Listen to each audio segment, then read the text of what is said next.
दलितों के लिए आज़ादी के 80 साल पूरे करने जा रहे हैं हम लोग, और आज भी न्याय पाने में 11 साल कम पड़ रहे हैं। तो गांव ने देखा है क्या हुआ था। उस टाइम सरेआम लोगों को ये धमकियां दी गई कि यहाँ पर इनकी कोई मदद करने आ गए तो पहले उसको भी मार देंगे। इतने आई विटनेस होने के बावजूद इतनी कमजोर पेशकश अदालत में की गई जिससे ये सारे बरी हो गए। मुझे बताइए किसने मार दिया फिर इन्हें? फिर लोग क्यों कोर्ट में जाएंगे? लोग तो खुद के हाथ में मामला लेंगे।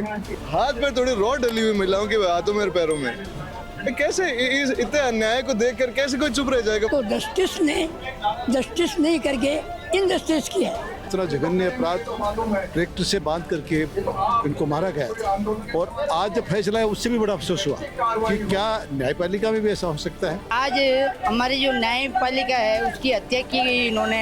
जो ऊपर जो आदमी बैठे हैं, राजनीतिक आदमी बैठे हैं, ये जीती जागती है कि लोकतंत्र की हत्या है। डांगावत कांड हुआ था, वो इस राजस्थान की धरती पर एक दलितों के ऊपर एक बहुत बड़ा एक कलंक है। उस टाइम में कांग्रेस भी चुप थी, बीजेपी भी चुप थी। आज भी कांग्रेस और बीजेपी दोनों चुप है। माने बदलो नहीं, न्याय चाहिए, न्याय मारो हक है, खैरात नहीं है।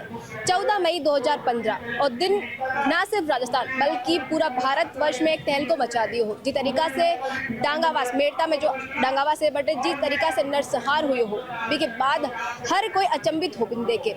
11 साल तक लंबी न्याय की लड़ाई लड़ी गई, लंबी जो है मांग उठाई गई कि न्याय मिलना चाहिए, क्योंकि घटना के मायने 5 दलित सहित एक और जो अन्य वर्ग का लोग 6 लोग की जो दर्दनाक मौत हुई थी। फिर बाद लोगों में काफ़ी रोष हो, न्याय मांगे हो, 11 साल इंतजार भी करियो, बाट जोई। लेकिन 11 साल बाद जब 5 अगस्त 2026 ने मेड़ता की SC/ST विशेष अदालत इस मामला पर जो है फैसला सुनाया, तो 40 का 40 आरोपी जो है एक मायने बस सबने बरी कर दिया। नमस्कार, खमागणी राम राम, मैं नंदिता और आप देख रहे हो झलको मीडिया। भी के बाद में लोगों के पैरा तला जमीन खिसक गई, क्योंकि उम्मीद बहुत ही सोचो कि न्याय मिली। और जो लोग भी हत्याकांड ने आंखें देखी हो, जो मंजर देखे हो, और जो परिवार है आज तक भी हादसा की जो है बात चीखा आज बारह काना में सुनाई दे रही है, भी भुला नहीं पा रहा है। आई वजह है कि के बाद में आज जयपुर का शहीद स्मारक पर बड़ी संख्या के मायने दलित समाज लोग इकट्ठा हुआ है और न्याय की मांग ने वापस उठा रिया है। बारो कहना है कि जिस तरीका को फैसला आयो हो वो 12/7 अन्याय है। देखिए, डांगावास हत्याकांड जो 2015 में हुआ था, तब मैं 11वीं क्लास में या 12th में था मैं शायद, और तब मैंने ये सुना था तो लोगों की रूह कांप गई थी। इस तरह का जो जघन्य हत्याकांड हुआ था ये, उसमें रूह कांप गई। और इसके लिए तो सरकार ने जो है स्पेशल कोर्ट बनाई गई। स्पेशल कोर्ट में भी आप देखेंगे कि स्पेशल कोर्ट होती किस लिए है कि जल्दी तुरंत कार्रवाई हो जाए, त्वरित मतलब कार्रवाई हो जाए उस पर, और तुरंत एक्शन ले लिया जाए, ठीक है ना। मतलब सबूतों के आधार पर, ये नहीं कि बिना किसी सबूत के, या सबूतों के आधार पर तुरंत एक्शन लिया जाए। आम जो कोर्ट चल रही है उसके मुकाबले जो स्पेशल कोर्ट है उसमें जल्दी सुनवाई हो जाए। लेकिन क्या 11 साल जल्दी सुनवाई? 11 साल तो जल्दी सुनवाई नहीं, और 11 साल सुनवाई करी, उसके बाद में भी न्याय नहीं मिला। तो फिर अगर जो 6 लोगों की हत्या हुई, उसमें 5 दलित थे, मेघवाल समाज के लोग थे, जो 6 लोगों की हत्या हुई, किसी ने तो मारा होगा उन्हें, आत्महत्या तो नहीं करी होगी उन्होंने। तो मेरा सिंपल सा ये सवाल है कि दलितों के लिए आज़ादी के 80 साल पूरे करने जा रहे हैं हम लोग, और आज भी न्याय पाने में 11 साल कम पड़ रहे हैं। तो ये बहुत बड़ा मतलब सोचने वाला विषय है कि दलित इस आज के भारत में, 80 साल के भारत में दलित आज भी सुरक्षित नहीं है, और कानून व्यवस्था होने के बावजूद भी बाबा साहब ने न्याय के अधिकार दिए, बाबा साहब ने इतना अच्छा संविधान लिखा, इतने सारे कानून दिए, उसके बावजूद भी 11 साल लग रहे हैं और उसमें भी न्याय नहीं मिल रहा। डांगावास प्रकरण हुई हो, आप लोग डांगावास गया भी हा, पूर्व मंत्री राजेंद्र गुड्डा जी भी गया हा, आज अटाया हो, कई लागे जी तरीका को फैसला आयो, मेरी उम्मीद कोई नहीं कर रही हो, तो लोगों के लिए बहुत चौंकाने वाला फैसलो कोर्ट को बहुत चौंका वाला फैसलो है। और हकीकत बात तो है कि आई विटनेस होने के बाद में जिन्होंने अपनी जान इसमें गवाई वो तो ऊपर वाले के पास चले गए। उसके बाद में भी जो हॉस्पिटलों के अंदर जो लोग हाथ पैर टूटे हुए पड़े थे, जो महिलाओं के साथ जो अभद्रता की हुई थी, जिन्होंने आंखों से देखा है क्या हुआ था, गांव ने देखा है क्या हुआ था, उस टाइम सरेआम लोगों को ये धमकियां दी गई कि यहाँ पर इनकी कोई मदद करने आ गए तो पहले उसको भी मार देंगे। तब भी हम गए थे, राजनीति गुड़ा गए थे उस टाइम पर। 2015 में रेणु जी मेघवंशी वहाँ बैठी थी, राजन सिंह गुड़ा बैठे थे। उस टाइम कितना डर का माहौल बना रखा था। आरुषि जी मलिक वो कलेक्टर थी, बोले लाठीचार्ज कर रहे थे, करके देखो लाठीचार्ज, आदमी मार दिया उसके बाद में लाठीचार्ज करे उस टाइम पर, आप मानिए। और वो इतने आई विटनेस होने के बावजूद इतनी कमजोर पेशकश अदालत में की गई जिससे ये सारे बरी हो गए। मुझे बताइए किसने मार दिया फिर इन्हें? किसने मार दिया? कोई प्राकृतिक आपदा हुई, क्या हुई जो ये इतने लोग मर गए? इतने लोगों के हाथ पैर टूट गए, हद हो गई। अच्छा, कोर्ट ओ मान्यो है कि हाँ हत्या हुई है, पर ओ नहीं मान पा रहा है कि हत्या करी गुणे वगैरह की जो परिवार के सदस्य है वैसे यूँ पहचान नहीं कर पा रहा है कि कौन गुनहगार है। देखिए साहब, 40 आरोपी थे और उनमें से हमारे जितने लोग मरे उतने आरोपी भी आप तय नहीं कर पाए। 5 लोग मरे, उन्होंने अपना देह त्याग दिया वहाँ, उतने भी आप आरोपी नहीं तय कर पाए। क्या मतलब है फिर? लोग क्यों कोर्ट में जाएंगे? लोग तो खुद के हाथ में मामला लेंगे। मुझे बताइए, उस टाइम पर लोगों ने इस बात पे उधरना उठा था कि इसकी सीबीआई जांच होगी, निष्पक्ष होगी। सबको भरोसा था कि सीबीआई के पास जांच चली गई, अब हमें न्याय मिलेगा, सीबीआई इसकी निष्पक्ष जांच करेगी। उसको भी लोग फिर क्यों भरोसा करेंगे? मुझे बताइए, फिर ये जनता है, फिर तो लोग क्रिया की प्रतिक्रिया नहीं करेंगे कि यार जो करना है वो अभी कर लो, कोर्टों में तो कोई मतलब वाली बात नहीं है। न हमारी सरकार सुनेगी, न हमारी ठीक से पेशकश की जाएगी, नहीं हमारे मामले की जांच की जाएगी, लोग डायरेक्ट फैसला नहीं लेंगे। बताइए आप मुझे। ये तो बड़ो फैसलो कुछ लोग निंदनीय बता रहा है। राजनेता जो है वह कोई ट्वीट कर रहा है, मौका पर बहुत कम लोग जा पा रहा है, जब एक समाज ने बहुत जरूरत है राजनेता की कि बाकी आवाज मुखर करने वाला की। मैं तो दोनों पार्टियों से ये पूछना चाहता हूँ कि ये तो तुम्हारी मजबूरी है कि बाबा साहब अम्बेडकर ने इन्हें आरक्षण दे दिया और तुम्हें इन्हें आरक्षित सीटों से चुनाव लड़ाना पड़ता है। ये तो इनकी मजबूरी है पार्टियों की। मैं इनसे ये पूछना चाह रहा हूँ कि तुमने कितने दलित मुख्यमंत्री बनाए? इस हिंदुस्तान के 80 साल होने जा रहे हैं हमारी आज़ादी को, हमारी, और 1952 से जनरल इलेक्शन हो रहे हैं। तुमने कितने दलित मुख्यमंत्री बनाए? टोटल मायावती जी को हटा दो तो 3 बने हैं। पंजाब में चन्नी जी, वो महाराष्ट्र में सुशील कुमार शिंदे, और राजस्थान में नाम भूल रहा हूँ। इन्होंने किसने भी अपना है ना, किसी ने भी कार्यकाल पूरा नहीं किया है। चन्नी जी को 3 महीने रखा, सुशील कुमार शिंदे को 1 साल नहीं रखने दिया, यहाँ राजस्थान में 1 साल नहीं रहने दिया। मायावती ने 5 साल खुद के किए पूरे, जिसमें वो खुद के दम से जीत के आई थी, किसी की मेहरबानी से जीती। किसी पूरा कार्यकाल आप दलित मुख्यमंत्रियों का मिला दो पूरे हिंदुस्तान के अंदर तो 8 साल से ज्यादा नहीं, उसमें 5 साल तो अकेले मायावती का है। इसमें आरक्षण नहीं था, इसमें आरक्षण नहीं था, इसीलिए नहीं हो पाया। ये क्या दे दिया इन पार्टियों ने? हम पूछ रहे हैं आज यहाँ। उस दफा भी कोई नहीं आया था मेरे हिसाब से। आपने साहब से बात कर ली होगी, उन्होंने बता दिया होगा, मैं तो छोटा था उस टाइम। आज जब मैंने उनके घर जाके देखा, महिलाओं के अलावा बच्चियों के अलावा आदमी नहीं बचे उनके घर में। हाथ पैर थोड़ी रॉड डली हुई महिलाओं के हाथों में और पैरों में। कैसे इस इतने अन्याय को देखकर कैसे कोई चुप रह जाएगा? मुझे आप एक चीज बताइए। ये पार्टी में बैठे हुए, ये मैं मंच से सुन रहा था, गुलाम है ये आज भी। मंत्री और सांसद होने के बाद आज भी गुलाम है टिकटों के। कोई नहीं बोल रहा। किसने बोल दिया? मौके पे जाके और उसमें उनके आंसू पूछो। जो सरकार में है वो इनकी मुकदमे की पैरवी करे, जो विपक्ष में है वो विपक्ष की आवाज उठाए। यही तो मांग रही है जनता, और मांग रही है इनसे। ये 2015 में हम गए, 11 साल बाद में आज वापस वहाँ लोग वही की वही हालात है, वही की वही कंडीशन। कैसे होगा? एडवोकेट हूँ, राजस्थान हाईकोर्ट जोधपुर से। मैडम, ये जो फैसला सेशन कोर्ट ने दिया था, इसको मैंने अच्छी तरह से टैली किया था। करीब 250 पेज का ये फैसला आया था। इस फैसले में अगर देखा जाए तो सबसे बड़ी कमजोरी है सरकार की। आज देश की सबसे बड़ी जो जांच एजेंसी सीबीआई, उसने 40 आरोपी तय किए। सरकार ने जो अभियोजन पक्ष है उसमें न तो मेडिकल रिपोर्ट सही से पेश की, न जब वो पीड़ित लोग हॉस्पिटल में थे, लोग वहाँ भी मारने आए थे, उन्होंने आई विटनेस के जरिए मतलब अपने बयान दर्ज कराए थे। उस बयानों को सरकार के जो पैरवी करने वाले लोग थे, वकील सर, उन्होंने मजबूती से कोई भी एविडेंस, कोई भी तथ्य है ना, वो सामने नहीं रखे। और जहाँ जिस बेंच ने फैसला दिया है, जिस सेशन कोर्ट के जज ने फैसला दिया, उन्होंने ये तय कर लिया कि हाँ इनका मर्डर हुआ, लेकिन किया किसने मर्डर? 6 लोग मारे गए हैं। क्या वो 6 लोग अपने आप मर गए? जब सामने सब कुछ है कि पुलिस ने उन्हें पीड़ित लोगों को हॉस्पिटल में एडमिट करवाया, मेडिकल टीम ने मेडिकल रिपोर्ट बनाई, सब कुछ किया। अब पेश तो सरकार पीड़ित पक्ष की तरफ से अभियोजन थी, वही तो पेश करेगी। अब उन्हें मजबूती से अपने कोई भी तथ्य, एविडेंस, कोई भी फोटोज हैं, मेडिकल रिपोर्ट कुछ भी नहीं थी। और जज ने क्या है कि संदेह का लाभ देकर 40 को आरोपी थे, उनको बरी कर दिया। अब सवाल ये खड़ा होता है कि आखिरकार उनके मौत का जिम्मेदार कौन है? क्या वो अपने आप मर गए? हमारा तो यही है, सरकार से दबाव है कि आप हाईकोर्ट में अपील करिए और अपने जो पीड़ित लोग हैं, जो गवाह थे, 84 गवाह थे, उनकी दोबारा बयान, जो भी कॉपी वगैरह आप हाईकोर्ट में पेश करिए। हम चाहते हैं अगर न्याय है तो हम लास्ट लड़ाई तक इस समाज की जो पीड़ित आवाज़ है उन तक आप उनको न्याय दिए। हमारा यही कहना। मैं एज ए एडवोकेट होने के नाते हाईकोर्ट में प्रैक्टिस करता हूँ। मैं पीड़ित पक्ष के लिए निःशुल्क जो भी हम मदद करना चाहते हैं, हमारी लीगल टीम है एडवोकेट के, हम निःशुल्क पैरवी करने के लिए तैयार है। कोटेशन है, मतलब is expected from parents justice is acted from जज and protection from the king. तो जस्टिस नहीं करके इनजस्टिस की है। जो न्यायपालिका थी और न्यायिक मजिस्ट्रेट था, उन्हें गरीबों को न्याय नहीं दिया, उनके साथ में अन्याय किया है। 40 आदमियों ने मारा, पुलिस ने उनको 11 साल अरेस्ट रखा और उनको सब बरी कर दिया। और सबको पता है कि इन 40 लोगों ने उनको ट्रैक्टरों से, जीपों से रोता है, जेलियों से मारा है। उनके माई थे तो किसी ने 1 दी होगी, किसी ने 2 दी, महाराज बने मुझे, तो सबको बरी करना अन्याय है, न्याय नहीं है। तो डांगाबाज परिवार का एक सदस्य हमारे साथ मौजूद है। नाम सुजाना कि जब फैसलो आयो हो कोर्ट रो 11 साल एक लंबो टाइम आप न्याय के लिए लड़ाई लड़ रहा है और जब फैसलो आयो तो बहुत चौंकाने वाला फैसलो हो। आज भी न्याय के लिए वापस से आवाज उठी है। अब आपके पास हाई कोर्ट को रुख करने को एक ऑप्शन बच्चो है, कहीं हाई कोर्ट की तरफ रुख करो?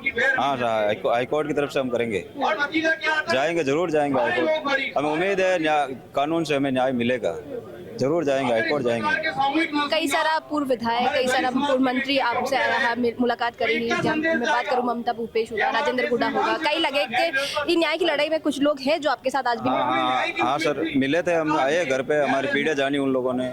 ममता भूपेश जी आए थे, राजेंद्र जी गुड्डा आए थे, आईजी साहब आए थे, और भी लोग आए थे, काफी मीडिया वाले भी आए थे। काम रहे तो थोड़ी बहुत मदद करत, न्याय मिल जाए, नहीं पीड़ित पीड़ित को न्याय से हमारे तो उम्मीद ही, आपकी जो उम्मीद थी वहाँ से उम्मीद पे खरा नहीं उतरा। आप उम्मीद लगाई कि मैं तो बात करेगा शायद। नहीं करा, बात ही नहीं करा। बात करता तो थोड़ा बहुत फर्क पड़ता, सरकार में है, सरकार की बात मानता है उसका, लेकिन वो फर्क नहीं पड़ा। आज जिस तरीका से आज आप प्रदर्शन कर रहा हो, प्रदर्शन आगे भी जारी रही या सिर्फ आज गए? हमें जारी रहेगा ये प्रदर्शन, हमें न्याय नहीं मिलेगा तब तक ये जारी रहेगा। देखिए, ये जब घटना घटी थी 14 मई 2015 को, उस समय भी बड़ा अजीब सा लगा था और पूरे भारत में तहलका मचा था कि ये इतना जघन्य अपराध ट्रैक्टर से बांध करके इनको मारा गया था। उस समय बड़ा अफसोस था और आज जब फैसला है उससे भी बड़ा अफसोस हुआ कि क्या न्यायपालिका में भी ऐसा हो सकता है। जो मरे हुए हैं उनके तथ्यात्मक रूप से सब चीज़ें पेश की गई हैं, देखा गया है, मीडिया हाजिर है और सीबीआई ने रिपोर्ट में भी उनको दोषी मान लिया गया। आज उनको इस तरह से बरी कर देना हमारे हिसाब से ज़्यादा सही नहीं है। हम चाहते हैं कि जजेज इकट्ठे हों, पुराने जब वकील हों, सॉलिड वकील हों, उनको इकट्ठा किया जाए और एक ग्रुप बना करके इसकी समीक्षा की जाए और समीक्षा के बाद में हाई कोर्ट या सुप्रीम कोर्ट में इसको पेश किया जाए। आज बहुत सारा लोग आया है, अलग अलग जिलों में आया है, क्योंकि जिस तरीका को फैसलो आयो बीरी कोई उम्मीद नहीं ही, एक लंबी लड़ाई लड़ी ही न्याय के लिए और फिर फैसलो आयो तो सबकी उम्मीद पर पानी फिर गयो। कई लगे कि जो फैसलो आयो हो बिके मायने कोई प्रकार को दबाव हो कि तरीका से फैसलो लियो, क्योंकि कोर्ट और मानियो की जान गई, लोगों की हत्या हुई है, पर 40 का 40 आरोपी बरी हो गया, तो हत्या करी तो बड़ो सवाल सबके सामने वही है। अभी 11 साल तक जेल में रिया है, 11 साल जेल में रिया, 5 लोगों ने हत्या करी है, तो निर्दोष कौन है? मैं यूँ कहूँ, मतलब निर्दोष है तो दोषी कौन है? मेन बात है, फिर वास्ते जब प्रयास यह सरकार गलत है, यह जनता गलत है, तो तीनों में से न्याय तो हुआ है। जब कहाँ वो हुआ था हत्याकांड तो उसमें मारे गए थे 5-6 लोग, तो उनमें से किसी एक का तो दोषी होना चाहिए ना। एक भी दोषी नहीं है, फिर उनको किसने मारा? और बोले जा रही है कि जो बांगा परिवार वाला है वे आज आरोपी ने पहचान नहीं पा रहा है, इस वजह से केस कमजोर हुई गयो और इस वास्ते बरी करना पड़ा, क्योंकि कोर्ट को है कि भाई सिर्फ संदेह के आधार पर कोई नहीं सजा कौन दी जा सके। वो तो कम से कम 400-500 लोगों की भीड़ थी, उसमें कैसे पहचान सकते हैं कि किसने ट्रैक्टर से कुचला या किसने गोली चलाई? 500 लोग कैसे पहचान पाओगे? आज हमारी जो न्यायपालिका है उसकी हत्या की गई इन्होंने, जो ऊपर जो आदमी बैठे हैं, राजनीतिक आदमी बैठे हैं, जिन्होंने हमें ये चाहते हैं कि जो 6 आदमी हमारे जो मरे हैं उनके हत्यारा कौन है? हम तो बस ये 40 के 40 आज बरी है, वो किस बेस पे बरी किए इन्होंने? ये तो उनके पास राजनीतिक दबाव है, ये राजनीति का पूरा सपोर्ट है, उसके तहत ये इतना बड़ा ये काम हुआ है, वैसे तो हो नहीं सकता। और हमारे कुछ मुआहदे जो हमारे समाज के वो भी इनके साथ हैं, जैसे कानून मंत्री है अर्जुन मेघवाल, वो वहाँ क्या कर रहा है? उसको भी तो आज हमारे समाज में आना चाहिए, हमारे बीच में आके बैठना चाहिए। वो एक समाज का सबसे बड़ा गद्दार आदमी है। हमें ये चाहता हूँ, हमें और कुछ नहीं चाहिए, हमें न्याय चाहिए। न्याय के लिए हम जहाँ जितना हो सकता है हम उतना प्रयास करेंगे और जितना हम आगे के भी लिए हम तैयार रहेंगे कि क्या करना चाहिए हमें। हम हमारे समाज के साथ रहकर पूरी मुहिम को एक साथ रहकर मैं ये चाहता हूँ, मुझे न्याय चाहिए। 6 के 6 आदमी जिन्होंने उन्होंने हत्या की है उनको सभी को फांसी दी जाए या कारावास में डालकर उनको कठोर दंड दिया जाए। जो केस 12 साल चला, सीबीआई की जांचें हुई, सीबीआई की जांच होने के बावजूद भी और उनको 40 व्यक्तियों को धीरे धीरे करके सबको बरी कर दिया जा रहा है। बरी करने के बाद तो फिर उस आदमियों की हत्या किसने की? हत्या किसने? हमें ये क्वेश्चन ये उठता है कि जब उनकी निर्मम हत्या एक ट्रैक्टर के द्वारा दिखाई गई और आईओ जो इन्वेस्टिगेशन ऑफिसर्स होते हैं, पुलिस के जो आला अधिकारी होते हैं, सीबीआई वाले होते हैं, तो उन्होंने क्या इन्वेस्टिगेशन किया और उन जजों ने उनका जो न्याय दिया उन्होंने तो एक लोकतंत्र की हत्या की है। ये जीती जागती है कि लोकतंत्र की हत्या है। क्या ऐसा हो सकता है? यदि हाँ, ये तो आज एक दलित वर्ग के लोग हैं, लेकिन ऐसा न्याय तो सब जात के साथ होना चाहिए। जहाँ जिसको जो कार्य जिसने दुर्घटनाएं की है, मृत्यु की है, मर्डर किया है, तो उसको सजा मिलनी चाहिए। लेकिन क्वेश्चन इस बात का उठता है कि जब उनको बरी कर दिया तो आखिर उनको मारा किसने? सबसे बड़ा क्वेश्चन उठता है।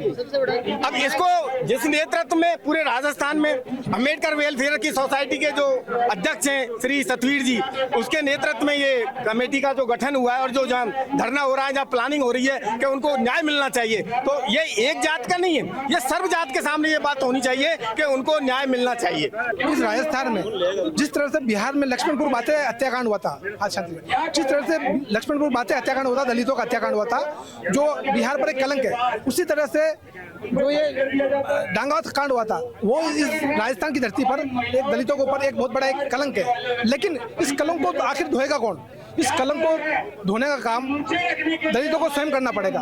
इस देश में, इस राजस्थान में दलितों की 20% आबादी है। जिस तरह से उत्तर प्रदेश में दलित समाज की 20% आबादी है, उन्होंने 4 बार अपनी सरकारें बनाई है, तो क्या वही आबादी 20% वहाँ पर है, वही आबादी राजस्थान में है? तो इस प्रदेश के दलितों को समझना होगा कि किस प्रकार से सत्ता में आकर के उनको न्याय लेना है। डांगावास हत्याकांड पूरा राजस्थान के लिए एक शर्मसार घटना है और 11 साल तक न्याय की बाट जोरी परिवार आज भी न्याय के लिए वापस धरनों करना पड़ रही है। आप क्या देखो? तो उस टाइम में भी उस आंदोलन में था, डेड बॉडियों को लेके हम बैठे थे। उस टाइम में भी हमने लड़ाई लड़ी थी। उस गांव में भी मैं था, हॉस्पिटल में था, डेड बॉडियों के पास था, हम लड़ाई और हमने संघर्ष करके ही मामला सीबीआई में। लेकिन उस टाइम में कांग्रेस भी चुप थी, बीजेपी भी चुप थी। आज भी कांग्रेस और बीजेपी दोनों चुप है, और इसलिए कि जो पावरफुल लोग हैं वो नाराज नहीं हो जाए, इसलिए।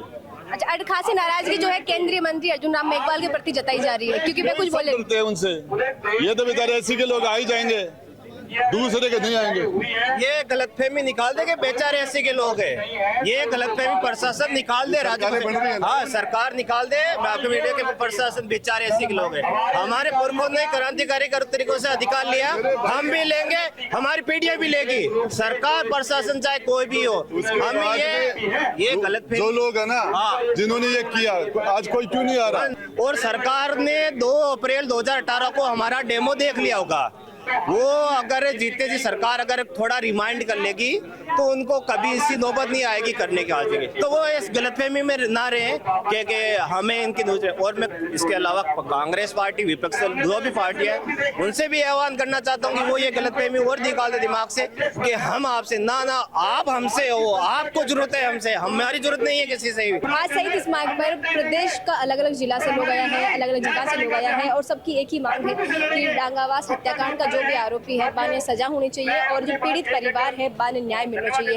लोगों को जो दर्द है वो आज भी सीना में है। काफ़ी सारे लोग हैं जो वक्त बतावे हैं बात कि बेटा में यहाँ हुए हो, क्योंकि 2015 की बात है। और आज भी अगर मैं बोल रहा है कि 11 साल को टाइम ले लियो, मेरे बावजूद भी अगर मन वापस कहना पड़ रहा है कि न्याय कटे है, तो 11 साल को मतलब कहीं है।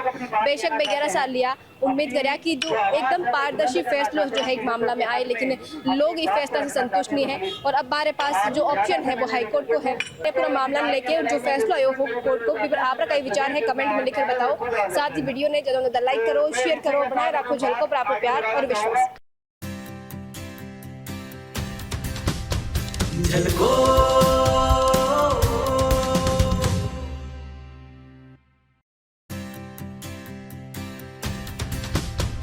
झलको